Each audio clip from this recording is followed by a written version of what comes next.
بسم الله الرحمن الرحيم الحمد لله رب العالمين والصلاة والسلام على سيدنا محمد وعلى آله وأصحابه أجمعين. So, inshallah, continuing on with sabr, with patience. So, we covered from Imam al-Nawawi's Riyadh al-Salihin about 4 or 5 Quranic ayahs that he brings to us that relate to patience, to sabr. And we're going to cover maybe 4 more verses of Quran that relate to sabr, inshallah. And next week onwards, we'll get into the hadith in that chapter because we want to keep these sessions short. So, to sum up what we covered last week, one takeaway, and that is sabr, patience, is the foundation of the spiritual path. It is the foundation, it's the bedrock of one's relationship with Allah and one's wayfaring to Allah. And ultimately, it's the soul's restraint against impulsiveness, being impulsive to react to a thing, being impulsive to quickly respond with a negative opinion, a bad opinion, right? How often does something happen and we immediately resort to having a bad opinion about the matter or about the thing, and then later we uncover, oh, oops, this is why it happened, and this is why it happened, and this is why it happened. So sabr is the foundation of the spiritual path. So the next verse, inshallah, we're going to look at here is from Surah Ash-Shura, in which Allah subhanahu wa ta'ala says, وَلَمَنْ صَبَرَ وَغَفَرَ إِنَّ ذَلِكَ لَمِنْ عَزْمِ الْأُمُورِ. And indeed, whoever is patient and forgives. So Allah brings these two together. Whoever is patient and forgives, that is indeed from the matters requiring great resolve. Min azmi al-umur. Because it's not easy to do that. So Ibn Kathir, he says, this verse is a praise of patience combined with forgiveness, especially, he says, when one has the right and the power to retaliate. Okay, because it's one thing to be forced to have to forgive. But it's another thing when you have the permission to retaliate, and we're going to talk about that here in a moment because that is permissible. You have permission to retaliate, and you have the power to retaliate, but you choose not to do that as a result of the preponderance of patience, sabr. Excuse me. So Allah subhanahu wa ta'ala in this verse is pointing out that this combination, right, of patience and forgiveness is not a sign of weakness. On the contrary, it's actually a sign of strength and of noble character. Strength. ذَلِكَ لَمِنْ عَزْمِ الْأُمُورِ. That is from great resolve. So it's a sign of strength to be able, right, to restrain oneself, to have patience, and to forgive. And it also reflects the character of the Prophet ﷺ and the character of the prophets prior to him. So it's a result of one's strength, not a result of one's weakness. And so while the law, and this is a really important distinction for us to reflect upon, while the Sharia permits qisas, which is retaliation, the Sharia permits this in certain circumstances. While the Sharia permits this, forgiveness is spiritually superior. Did you all get that? The Sharia may allow for a thing to happen, but not acting on what the Sharia allows in some cases is spiritually superior. This is really something to remember, inshallah ta'ala. And the fact that Allah subhanahu wa ta'ala mentions min azmi al-umur, and this is from strong resolve, indicates that not everyone can do this.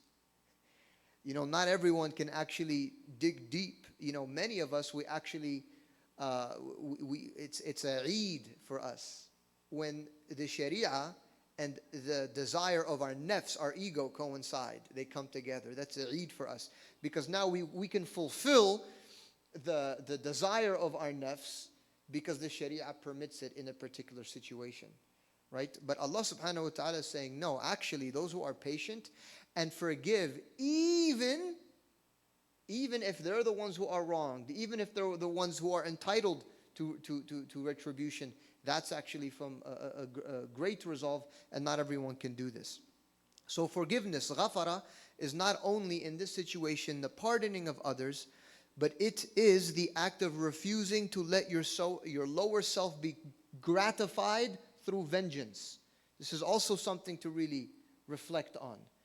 To forgive when you are when you've been wronged, right, is not only the pardoning of others, but it's to refuse to allow yourself to be gratified through seeking vengeance, even though it may be permissible. And that sabr in this instance, Ibn Ajiba, he says, is not passive resignation, but noble endurance.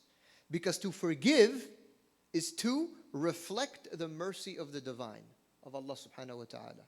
Kunu rabbaniyun. So when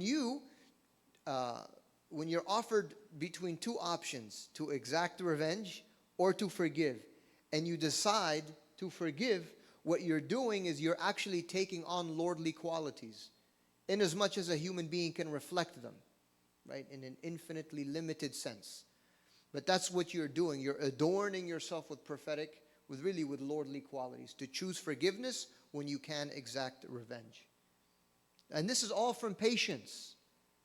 We're talking about patience. He says, Ibn Ajiba, radiallahu anhu, to forgive when one can punish is to rise above the nafs and to establish oneself in the maqam of rahmah. He says, the true azm, firm resolve, is when the heart releases the need to be right or to be avenged, and instead abides in serenity, in that vehicle of patience. So, in other words, it's not about being, patience is not about being, and again, it's a reoccurring spiritual theme. It's not about being passive in face of the tribulation, or in face of the test, or in face of the trial, right? It's really, it's an act, right, of forgiveness in this case, but stemming from patience, to free yourself from the shackles of your own nafs, what your ego desires to respond with. It's to be freed from those, from that shackling. This is subtle stuff, it's fine stuff. Allah says in another verse, and He brings this for us, وَلَنَبْلُوَنَّكُمْ حَتَّى نَعْلَمَ الْمُجَاهِدِينَ مِنْكُمْ وَالصَّابِرِينَ وَنَبْلَوْ أَخْبَارَكُمْ. And we will surely test you until we make evident, Allah says, those who strive among you and those who are patient. And we will test your affairs. So again, we have this reoccurring motif in the Quran of Allah subhanahu wa ta'ala letting us know that we will be tested, we will be tried, but the trial is not for its own sake. It's there to fulfill a function. It's there to fulfill a purpose. In this case, so that Allah knows who are the true mujahideen,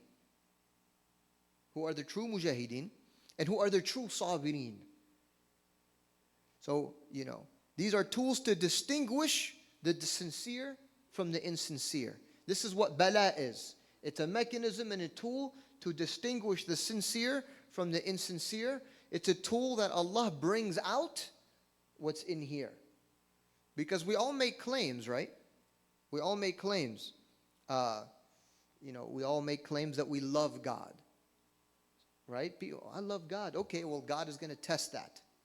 We all make claims that we're sincere. Even if we don't verbalize them, we think to ourselves, well, I'm sincere. Okay, well, Allah is going to test that sincerity. But He tests it through the mechanism of trial, right? To unveil your inner structure.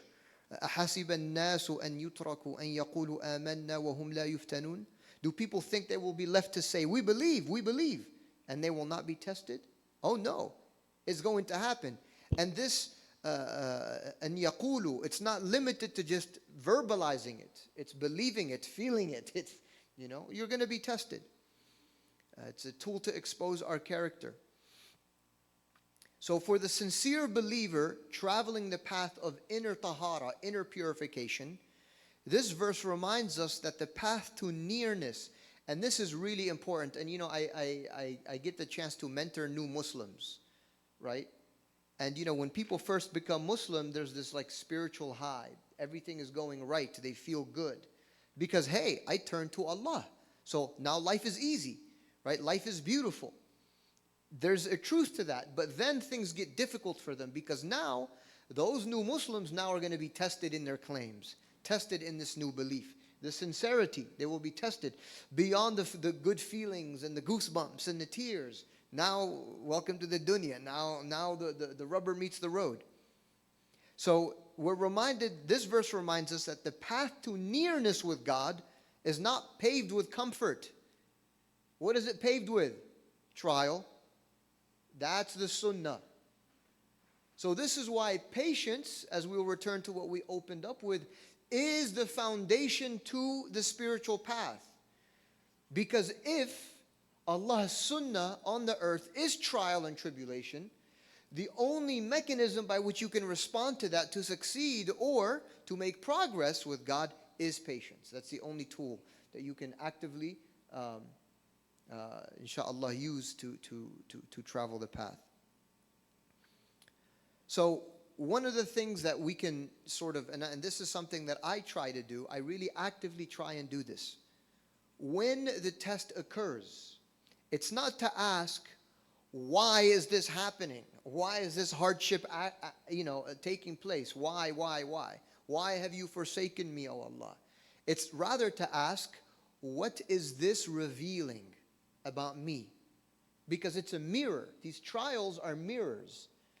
You're walking down the street, and then all of a sudden, Allah holds a mirror up to you. Now you get to see the state that you're in. You get to see what you look like. Is your hair combed? Do you even have hair? How's my beard looking? Are my clothes spread? Now you get to see. Allah holds up the spiritual mirror, which is the trial, for you now to be able to see what is this trial bringing out from within. So this is really something to it. When the trial occurs, and this is why in the famous, of course, the verse we mentioned 2 weeks ago, when believers are tried, they respond with, we belong to Allah, and to Allah we're returning. They remember whose they belong to. They remember their journey. They remember their origin. They remember their destination. They remember the source of all reality. They remember Allah. And in that is peace. In that is a source of peace. In that realization.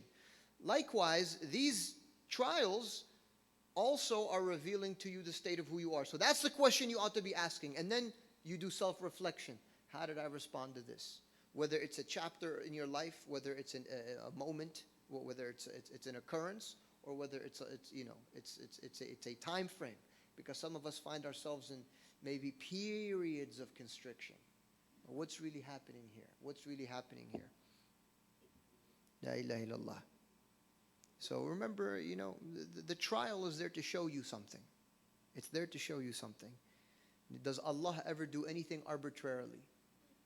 Does Allah ever do anything just because? No. Everything has a purpose behind it. And we'll end with this, inshallah. This is really important. I feel this is probably the biggest takeaway. Ultimately, we are not being called to practice patience or to be patient with the trial. We're not. We're not, if I lose money in the stock market or whatever, investments, Allah is not saying, now be patient with this loss. Allah is not saying, be patient with your spouse.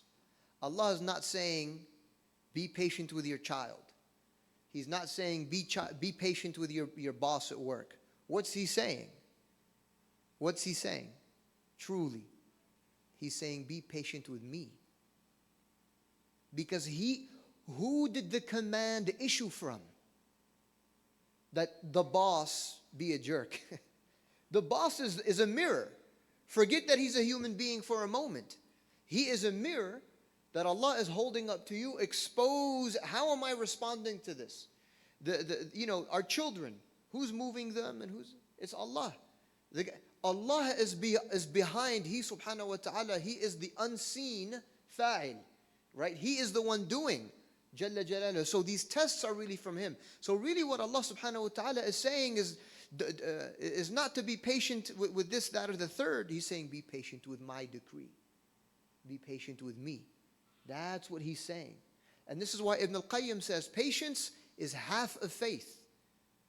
Because it's to realize who's testing you, where it's coming from, what is this entire thing about? It's Allah. It's not about all these other things. These are just tools. These are just tools. We're like the people that there's this beautiful letter that we've been given, or this message, that we're being told to understand, but we're so enamored by the tool, the pen, we're so enamored by the paper, we're so enamored by all of these other things, but the reality of the thing, the essence of the thing is escaping us all the time. So we ask that Allah subhanahu wa ta'ala allow us to remember, to keep our wits about ourselves, that ultimately we are called to manifest patience, or to practice patience with Him subhanahu wa ta'ala. And hasha lillah that we lose patience with Allah. Can't lose patience with Allah subhanahu wa ta'ala. So this is really what's operating at the deepest level. So we ask that Allah subhanahu wa ta'ala grant us patience and grant us strength, inshaAllah, to make the Prophet proud, sallallahu alayhi wa sallam. Walhamdulillahi Rabbil Alameen. Assalamu alaikum.